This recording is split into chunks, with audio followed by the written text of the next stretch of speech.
Nous avons tenu parole quant à nos engagements préélectoraux, à la fois sur le fond, à la fois aussi sur les choix de partenaires, puisque, comme toutes les autres formations politiques francophones, nous avions dit que nous ne formerions pas un gouvernement avec la NVA, et malgré la pression, nous avons tenu bon.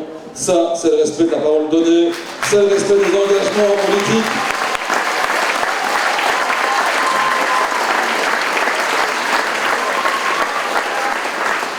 C'est le respect des engagements politiques et ça compte.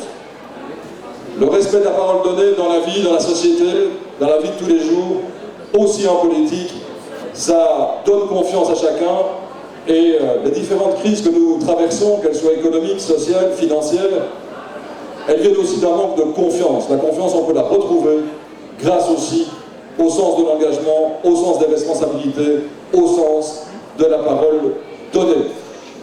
Il en va de même par rapport à d'autres engagements. Jamais, et on l'a vu au travers de ces derniers jours, nous ne tergiverserons. Jamais nous ne partirons dans des circonvolutions. Jamais nous ne reculerons quant à la réalité des valeurs que nous défendons. Les valeurs que nous défendons, elles sont normalement toutes les valeurs de notre pays.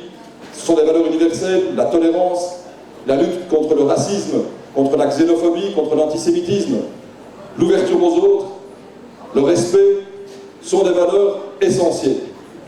Et parmi ces valeurs, c'est vrai, la reconnaissance d'un génocide, en l'occurrence le génocide arménien, en fait partie. Un génocide, c'est vouloir exterminer tout un peuple, c'est le faire disparaître de l'humanité, c'est une atteinte grave à l'intégrité humaine, à la diversité, et donc, oui, chez nous, on fera respecter ces engagements, nous ferons respecter ces valeurs, c'est essentiel.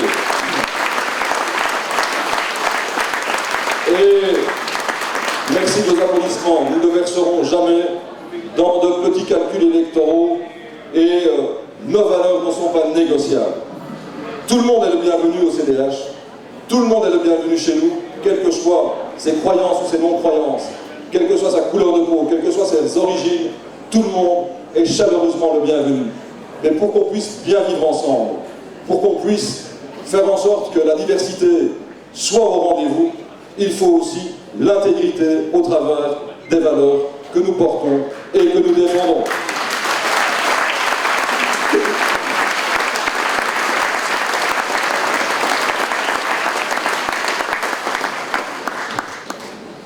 La politique, c'est d'abord fédérer les énergies, c'est mobiliser celles-ci.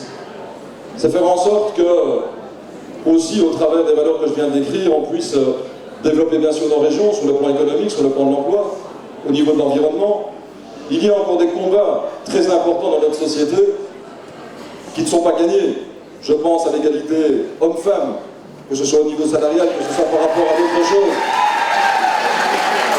Ça me permet de saluer la présidente des femmes, CDH, et toutes celles qui l'accompagnent. C'est essentiel et nous porterons ensemble ce combat parce qu'il est juste. Il n'est pas acceptable que dans une société comme la nôtre, en Belgique, il y ait encore tant de différences et aussi que nous portions au travers de l'Europe et du monde des combats face à la violence faite aux femmes, notamment. Merci à vous.